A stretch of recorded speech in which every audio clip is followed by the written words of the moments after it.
नमस्कार, स्वागत आप सभी का ग्लोबल अड्डा आप देख रहे हैं और मैं हूं आपके साथ पुनीत मिश्रा। आज बहुत बड़ी खबर आई है मिडिल ईस्ट से, क्योंकि गजा में अब शांति आने वाली है। जी हां, जिसको लग रहा था कि शायद गजा में कभी शांति आएगी नहीं आएगी, लेकिन अब खबर आई है कि वहां पर भी शांति का संगीत सुनाई देगा।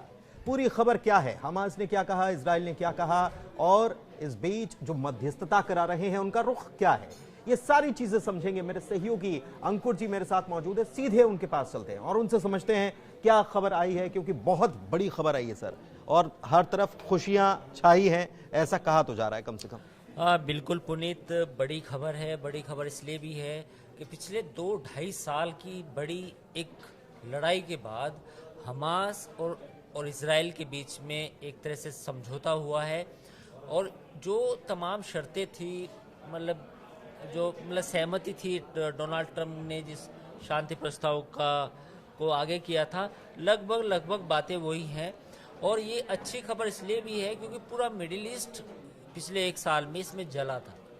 लेबनान में तबाही मची, सीरिया में भी बमबारी हुई, ईरान के साथ लड़ाई हुई, उधर यमन में हुतीज़ के साथ भी जंग हुई।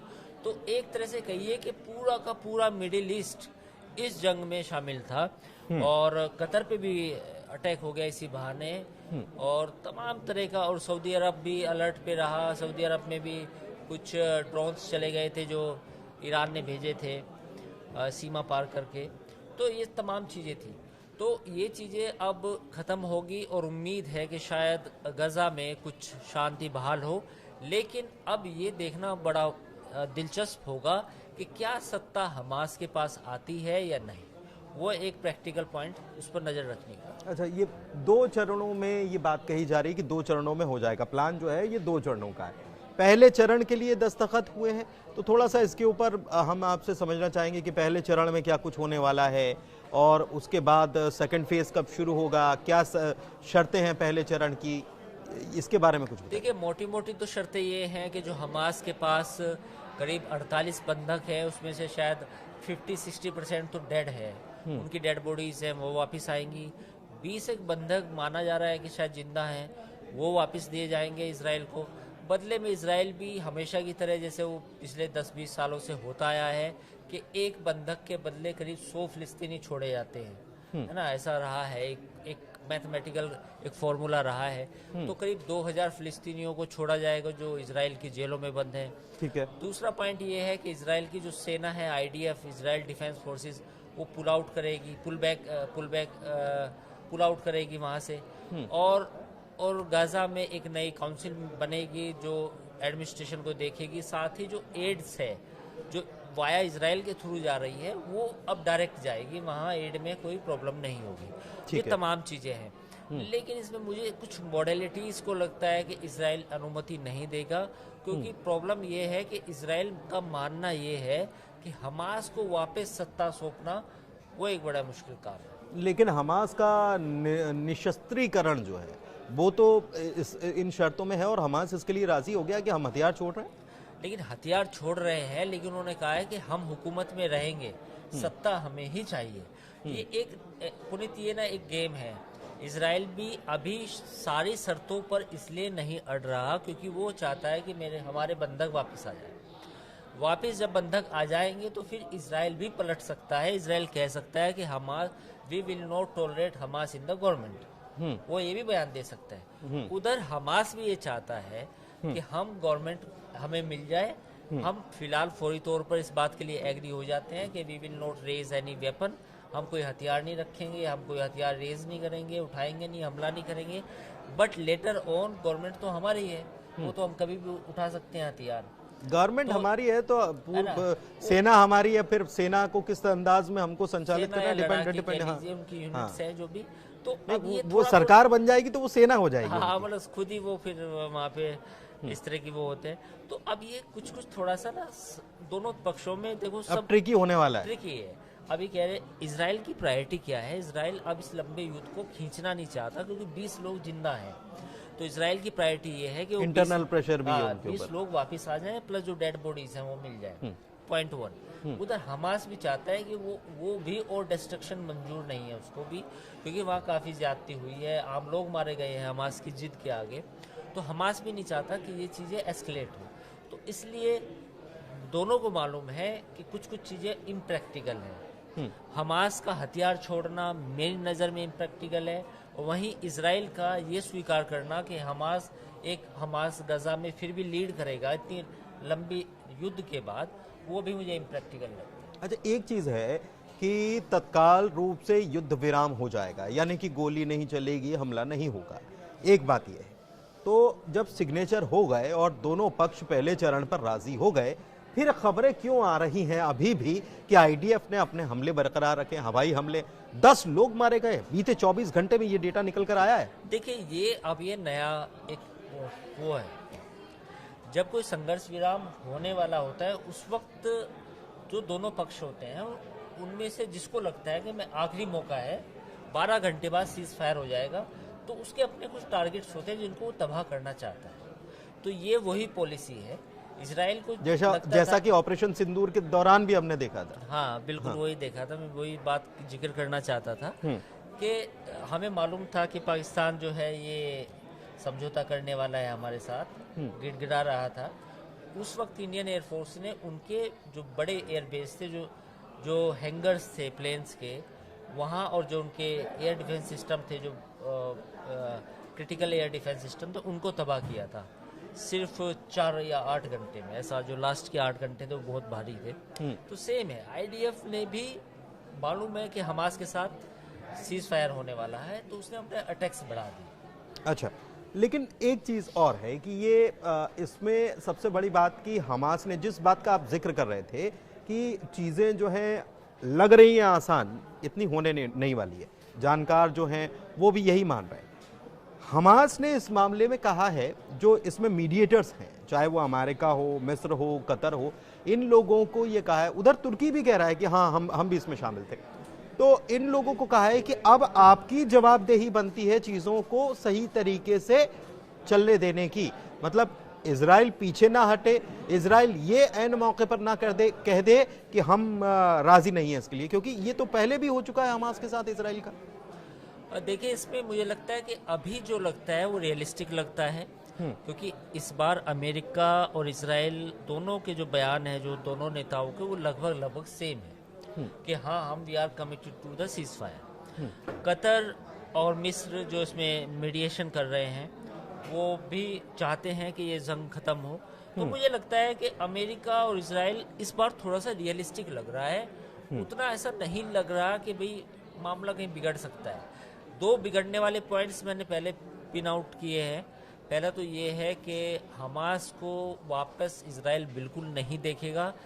ये सीज फायर में जैसे ही अदला बदली हो जाएगी पूरी, 2000 फिलिस्तीनियों, पहला चरण जब कंप्लीट हो जाएगा, पहला चरण मतलब जो कंप्लीट हो जाएगा, तो हो सकता है कि दोनों वापस हो भी जाए, खत्म हो जाए सीज फायर। ये मेरी आशंका है। अच्छा, ये आशंका नजर आती है। इस बीच कुछ अपडेट्स आपको दे दें कि ये जो मध्यस्थता है, ये कौन कौन करवा रहा था, इसको समझना जरूरी। स्टीव विटकॉफ थे अमेरिका की तरफ से, मिस्र और कतर की तरफ से तो इसमें मध्यस्थता हो ही रही थी, लेकिन अमेरिका की मुख्य भूमिका है। तो अमेरिका की तरफ से ट्रंप साहब जो हैं, प्रेसिडेंट जो हैं, उनके दामाद भी पहुंचे हुए थे और वो यहां पर कर रहे थे। दूसरी तरफ अगर इजराइल की बात कर ली जाए तो इजराइल की तरफ से शिन बेट जो है उसके प्रमुख वहां पर इसमें मीडिएशन के लिए पहुंचे हुए थे, मतलब वो बातचीत करने के लिए पहुंचे थे। इनडायरेक्ट बातचीत हुई है। और खलील अल हैया जो हैं वो हमास की तरफ से पहुंचे थे, वो गजा के प्रमुख हैं। तो ये बातचीत तो हो गई। इस बीच एक खबर आ रही है, कहा गया कि 72 घंटे में ये सब कुछ हो जाएगा, और ये जब 72 घंटे में ये सब कुछ हो जाएगा तो ट्रंप पहुंचने वाले हैं कहां, मिस्र। और ये भी कहा जा रहा है कि वो गजा भी जा सकते हैं, लेकिन पहले गजा जा सकते हैं लेकिन मिस्र तो जा रहे हैं। इस रविवार को ये खबर आ गई। हाँ बिल्कुल, डोनाल्ड ट्रंप क्रेडिट लेना चाहेंगे, वो कहेंगे कि मैंने युद्ध रुकवा दिया है। अभी कह रहे हैं वो कि 7वें के बाद 8वें पे काम कर रहे हो। हाँ, और बहुत जल्दी मिल जाएगी सफलता। हाँ, तो डोनाल्ड ट्रंप क्रेडिट लेंगे, बिल्कुल लेंगे। और वो ये भी चाहेंगे कि शायद जो लोग हैं वो इस बात को रिकॉग्नाइज करें और उनको नोबेल प्राइज मिल जाए। तो ये तमाम बातें हैं। देखिए, इजिप्ट की जो गवर्नमेंट है वो भी एक तरह से प्रो अमेरिका ही है, और डोनाल्ड ट्रंप जब भी, और जॉर्डन की आप बात कहें वो भी प्रो अमेरिकन गवर्नमेंट है। तो इसलिए मुझे हैरानी बस ये है कि जॉर्डन इसमें शामिल नहीं है पीस प्रोसेस में, बट इजिप्ट है। कतर के साथ भी जो इजराइल लॉबी जो अटैक हुए, फिर उसके बाद माफ़ी मांगनी गई, तो कुल मिला के अभी अच्छा लग रहा है कि शायद इसमें इतने डिफेंसेस नहीं हैं इन चारों मुल्कों में, इजराइल में, अमेरिका में, जॉर्डन, मिस्र में और कतर में, कि ये पीस प्रोसेस आगे नहीं बढ़े। डोनाल्ड ट्रंप जब बाद में जाएंगे इसके अनाउंसमेंट के लिए होने के बाद, जब इसको बिल्कुल फॉर्मली इस चीज़ पर एग्री हो जाएंगी सारी पार्टियाँ इसकी मॉडलिटीज़ पे भी, तो डोनाल्ड ट्रंप पूरी दुनिया को ये मैसेज देने की कोशिश करेंगे कि देखो मैंने वॉर रुकवा दी, है ना। तो ये तो होना है, और इसका क्रेडिट भी वो लेंगे और इसका जिक्र भी आने वाले समय में करेंगे। जहाँ भी आप जाएंगे डोनाल्ड ट्रंप वो कहेंगे कि मैंने गाज़ा की जो लड़ाई है वो मैंने ख़त्म कर दी, और जो लाखों मासूम बच्चे औरतें जो मर सकती थी वो मैंने बचा ली। एक खबर यह है कि इजराइल के प्रेसिडेंट हेrzog जो हैं, उन्होंने कहा है कि Trump deserve the Nobel peace prize for the hostage deal. Trump ने भी कह दिया है कि नोबेल पुरस्कार जीतने की संभावनाओं पर 7 रुकवाए हैं, 8वां रुकवाने जा रहे हैं।